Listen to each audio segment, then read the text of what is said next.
Welcome into this emergency episode of DC On Screen, the podcast bringing you DC Multiverse news and reviews since 2015. I'm David C. Robertson. So, why the emergency? What's happened that could not wait? Well, an article from The Hollywood Reporter by Boris Kitt dropped on December 7th at 4:17 p.m. That's what. And of course, other outlets are grabbing any sliver of conjecture, any reported rumor from the article, even old stuff we've already talked about, and using it as a sensational headline. And the DC fandom, in turn, have taken those sensational headlines and injected their own emotions and their own conjecture. And so we're once again in meme retweeting, hashtag Restore Snyderverse, Chicken Little Sky is Falling mode. So let's just look at this article with a little bit of reason and try to figure out what it says together. You and me. So, the original article is titled, Patty Jenkins, Wonder Woman 3 Not Moving Forward as DC Movies Hit Turning Point. Exclusive. So already the headline is clickbaity. The article doesn't actually say that a Wonder Woman 3 with Patty Jenkins isn't moving forward, just not the version she turned in. We'll get into that. The article actually starts with some very interesting and unnecessary conjecture, in my opinion. It says, call it DC Rebirth or DC Genesis. Maybe call it Identity Crisis or Flashpoint. These titles of past DC Comics event series aptly describe the state of Warner Brothers DC movies, which are on the cusp of a new era, but not before a potentially messy transition period. A cleaning of the slate is common when a new executive team is put in place to run a studio or division, but there is likely little precedent for the amount of Clorox James Gunn and Peter Safran could spray as they prepare to launch DC Studios and guide superhero movies for the next half-decade and beyond. So, without actually knowing what's happening, Boris here is inciting fear in the fan base that Gunn and Safran are wiping the slate clean, teasing a, quote, potentially messy transition period while name-dropping a few key crossover event titles to get the point across that there's a reboot ahead and DC Studios is in a state of confusion. Well, yeah, they have two new guys mapping out their next 10 years. We already knew that we didn't know what was coming next, and neither does Warner Brothers Discovery until next week. The article says the duo in recent days flew back to Los Angeles from the snowy city of Aspen, Colorado, where they were huddled in deep planning, and now, like holy figures coming down from the mountaintop, have sets of commandments or a DC Bible in hand, or at least a working blueprint. Gunn and Safran are expected to meet next week with David Zaslav, the Warner Brothers Discovery CEO, who is radically reshaping the media company and who hired the duo in October to lead a newly launched film and TV division. The pair will unveil to Zaslav a plan that is expected to lay out their vision, although much of their plan, which insiders paint as still a work in progress, and one that has yet to be approved, is being kept deep in the Batcave. Details of several possible paths forward are trickling out. And at least one path not being taken has also been revealed. So in this paragraph, we learn virtually nothing new. Insiders are saying Gunn and Safran's plan is still a work in progress and one that is yet to be approved. In other words, we still know nothing because nothing is happening yet. Except, the article says multiple sources tell The Hollywood Reporter that Patty Jenkins' Wonder Woman 3 is not moving forward and is considered dead in its current incarnation. Sources say that Jenkins recently submitted her treatment, co-written with Geoff Johns, and that Gunn and Safran, as well as Warner Brothers Pictures co-chairs and co-CEOs, Michael DeLuca and Pamela Abdy, broke the news to the filmmaker, telling her the project, as it stood, did not fit in with the new, but still unfolding, plans. Jenkins directed and co-wrote the previous two movies, starring Gal Gadot and released in 2017 and 2020. No decision has been made about next steps. So the treatment Jenkins wrote with Geoff Johns, is dead. That is the current incarnation, as it were. Nowhere in here, nowhere does it say that anyone is fired or that they aren't making another Wonder Woman once they know what the Gunn-Safran plan is and it's been approved. The closest the article comes to saying it won't is this next bit. And while costs are not a factor, insiders say that DC Studios will not have any overburdensome financial restrictions. The studio could end up saving tens of millions of dollars by not making the third installment. Godot, according to sources, was on track for a $20 million payday for Wonder Woman 3, while Jenkins would have received $12 million. Those figures don't include any possible back-end bonuses. Warner Brothers had no comment. Now, this is a weird and uncalled for insinuation to make, in my opinion. Playing on the fears that David Zaslav might be looking to save a bunch of money by killing Wonder Woman 3 because of Gal and Patty's payday, after clearly stating that costs are not a factor, and that insiders say DC Studios won't have any overburdensome financial restrictions. So you're telling me basically you just felt like putting that in because it'll cause controversy and it'll get your article tweeted more. Okay, cool. Because they clearly say it just doesn't fit in with the current plan, and it's a Geoff Johns co-written thing. We don't know what his involvement is going forward.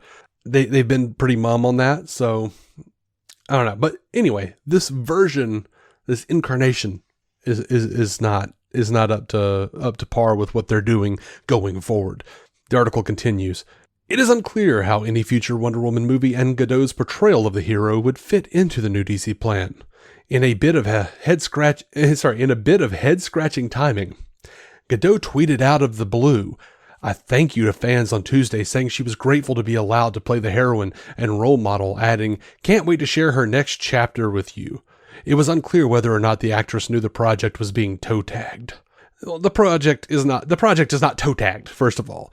But Gal's post on social media was not head-scratching timing or out of the blue at all. It was the anniversary of her being announced as Wonder Woman. She said it in the post. Maybe she knew this treatment was rejected, maybe not. But if she gets the chance to make a next chapter, I'm sure she will be excited to share it. The article continues. The rest of the DC state remains in flux, or at least being kept deep in a pocket of Gunn's own utility belt, but there are several rumors and possible scenarios to consider ahead of next week's meeting. So, take note of that sentence. There are several rumors and possible scenarios to consider ahead of next week's meeting, and everything else is pretty much just that. It is old rumors and possible scenarios, blatant conjecture. It says the first, which builds on the shuttering of Jenkins' Wonder Woman 3, is the closing curtain of the Snyderverse. They know that's going to get some tweets. And the heroes cast by filmmaker Zack Snyder for his Justice League. This one sees the shutting down of Man of Steel 2 with the returning Henry Cavill and having no more Aquaman, fronted by Jason Momoa. These characters are to cameo in Flash, the highly anticipated time travel adventure movie that is due to release June 16th. Cavill shot his part of the cameo in September. But sources say there is a debate inside the studio as whether or not to keep the cameo, and if its inclusion promises something that studio would have no plans on delivering. A Warner's insider cautions that no plans have been finalized and that Flash remains an unlocked picture. Yes, they caution that no plans have been finalized. Flash remains an unlocked picture because no one knows yet what Gunn and Safran are planning or if their plan is even going to be approved. This is not rocket science. And it seems odd to me that David Zaslav has been on and on so much recently about showcasing Batman, Superman, and Wonder Woman to just shutter the characters because of Gunn and Safran's plan.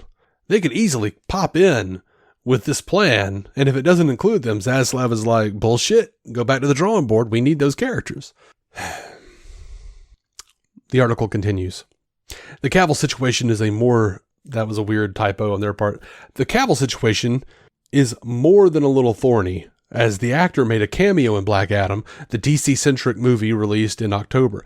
The Monday after the movie opened, Cavill posted a video on Instagram where he announced, "I wanted to make it official, I am back as Superman." And at that time, he was not incorrect. Warner Brothers was indeed developing a sequel for 2013's Man of Steel and actively meeting with writers. Andy Muschietti, who directed Flash, even expressed interest in sitting behind the camera for something that would have brought a tone similar to the hopeful and heroic colors of the 1978 movie directed by Richard Donner, considered a benchmark in comic book movies. In fact, the current leadership team at Warner Brothers Pictures, Michael DeLuca and Pamela Abdy, did desire one more go-around of the Snyderverse heroes, possibly even having another Justice League movie with those actors. But that was before Gunn and Safran began formulating their new, and still in flux, plan. So let's unpack this. This is widely being used to say Warner Brothers Discovery wanted to do sequels to Zack Snyder's Justice League, but Gunn ruined it. It does not say that here. It says the rumor is they wanted one more go round with the Snyderverse heroes, not Snyder, just the heroes he cast, and possibly another Justice League film with those actors. Again, no indication of Snyder's involvement, just the people he cast in the roles, and for all we know, that was going to be a sequel to Justice League, not Zack Snyder's Justice League. These are very different things, as everyone listening to this has to know, right? Now they get into Black Adam. Also unlikely is a sequel to Black Adam. Conjecture. Out of the gate, conjecture. The article says, despite the hype surrounding the movie of launching a new corner of DC, a lot of it led by star Dwayne Johnson, the movie has only grossed $385 million worldwide, and insiders at the studio say the movie, which cost more than $190 million to produce, two sources peg the actual cost at $230 million, not including marketing, will be lucky to break even considering ancillary revenue. Even if the movie does eke out a minimal profit, any follow-ups inherent rising costs dim the prospect of a sequel. Johnson hoped to carve out his own piece of the DC pipe, but multiple sources say this playing up of a returning Cavill and his own involvement with DC may not be endearing him to the new management. Johnson and Cavill are both managed by Danny Garcia, who is also Johnson's producing partner. The perception of Adam turning a profit or not is a conflagration now being waged in public, with Johnson tweeting the movie would net over $50 million after a Variety story said the movie would lose over $50 million theatrically. So it should be noted, Deadline posted an article yesterday on the 7th and said, Dwayne Johnson's DC pick, Black Adam, to profit. Here's how. It says Deadline film finance sources, meaning people who do this for a living and those close to the film, say this movie is bound to break even and be in the black. With a global gross of $390 million, a $195 million production cost, and a P&A spend between $80 million and $100 million, the Dwayne Johnson DC/New Line film is looking to net between $52 million and $72 million. Also not included in that amount is an extra source of cash from Black Adam merchandise. I have read the claims that Black Adam will lose money. That is false, exclaimed producer and financier Joe Singer, who deals greatly in motion picture slate financing. The movie may be considered disappointing since it had Dwayne Johnson in a DC film. However, the picture will pass break even and throw off a bit of profit. Was Black Adam as big as Hobbs and Shaw, which yielded an $84 million profit after all ancillaries? No, but you need to remember that the Fast and Furious spinoff had Russia and didn't face the headwinds of a strong dollar overseas. Hobbs and Shaw also had the benefit of China, where Johnson is big, the pick making $201 million. Note the theatrical rental return back to the U.S. is only around 25%, and there's no home market in the PRC.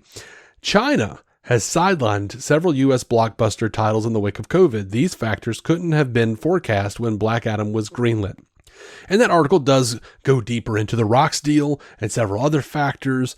And The Rock himself has responded to the article saying that the reports of Black Adam losing $50 million is just noise. So we'll get back to the THR article, but there are very differing views on how much Black Adam is actually going to profit here. The THR article continues, Momoa, meanwhile, could emerge as a pivotal figure into the new plans, according to several sources.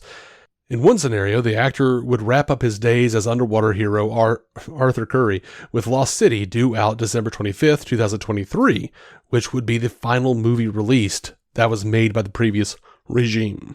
But it would not spell the end of the actor's involvement with DC, with sources saying the actor would lead another movie or franchise.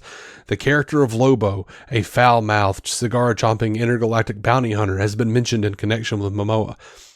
Whether or not Momoa does play everyone's favorite Bastage, Lobo emerging as a rising character early on in the conversation may point to the kinds of characters the Gunn Safran team may be focusing on. The character is an outsider, an anti-hero, and is keeping in line with Gunn's specialty of taking the offbeat and quirky and flipping it into crowd-pleasing fare.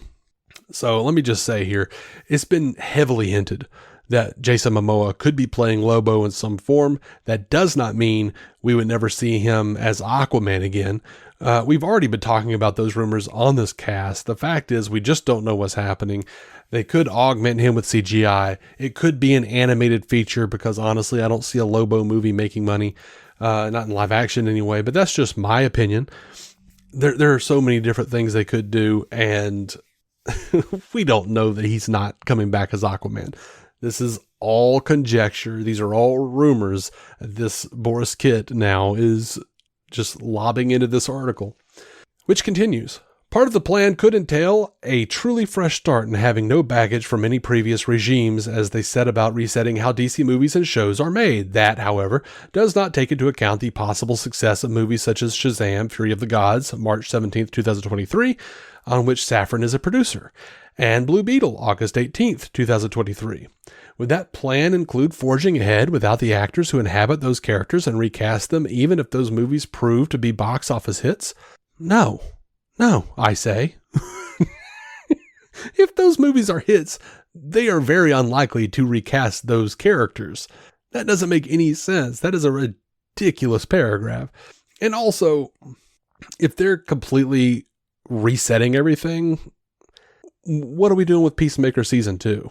Which is very clearly, with Jason Momoa, been set in the DCEU. Anyway, the article continues. Observers are convinced the plan calls for an interconnected story universe, and there is rumblings of the establishment of a creative brain trust. The brain trust may be already rolling in some capacity, as sources say that Safran had in recent weeks been meeting with writers at his Los Angeles home in an effort to hone the presentation, gathering feedback and ideas for the plan. Again, they may be already rolling in some capacity.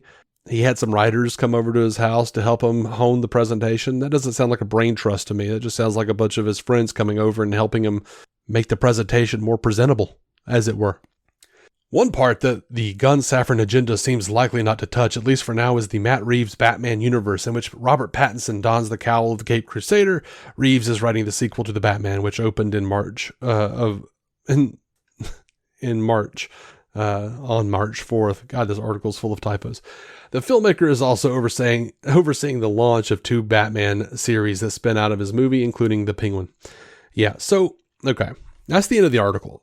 So, putting aside the rampant speculation based on rumors, what we know is that insiders at WBD, Warner Brothers Discovery, don't know jack shit about the future, as Gunn and Safran have not presented their plan yet. We know that the current Patty Jenkins, Geoff Johns treatment of Wonder Woman 3 is not going forward, but a new version will probably be considered, since 1, Zaslav has been very outspoken about Wonder Woman being at the forefront with Supes and Batman, and 2, they said the Jenkins-Johns treatment did not fit their current plans. All right, so nothing in here, I reiterate, nothing in here says they will not tell Patty Jenkins to come back with another treatment. Nothing says they won't tell her to take Geoff Johns with her. I don't know, but I would be very surprised if they never did another Wonder Woman movie set in the DCEU or the DC universe, whatever you want to call it. Honestly, the rest of this article is little more than a listing of, at this point, old rumors and possibilities that the old regime discussed prior to Gunn and Safran being appointed heads of DC Studios. And we don't know what they're planning yet, but Warner Brothers Discovery will next week. All right, a huge thank you to our wonderful patrons over on Patreon who make this show possible. My Sandman Volume 1 review with DC Squadcast's Scott McClellan is now up there for our $5 patrons. If you'd like to give us your thoughts on this THR article or anything else DC related, we're on Twitter and Instagram at DC On Screen. We're on Facebook. You can email us at dconscreen@gmail.com or contact us through Patreon if you are a patron, patreon.com/DCOnScreen. We'll be back very soon with a normal, non-emergency episode. In the meantime, please continue to be respectful on social media. Be cautious of what you're sharing. Be cautious of the narrative you're spinning. And until next time, keep some DC on your screen.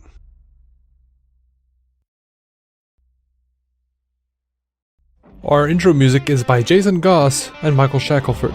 Michael's band, Galactic Engineers of Magnetic Sounds, or GEMS, can be found on SoundCloud and Bandcamp. Visit DCOnScreen.com to find our Patreon, merch, contact information, and every episode of the show for free, including crossovers we've done with other podcasts. DC On Screen is a maladjusted production. For more from me and Jason, including sketch comedy, vlogs, parodies, and our improvised web series Hey Guy, visit maladjusted.tv.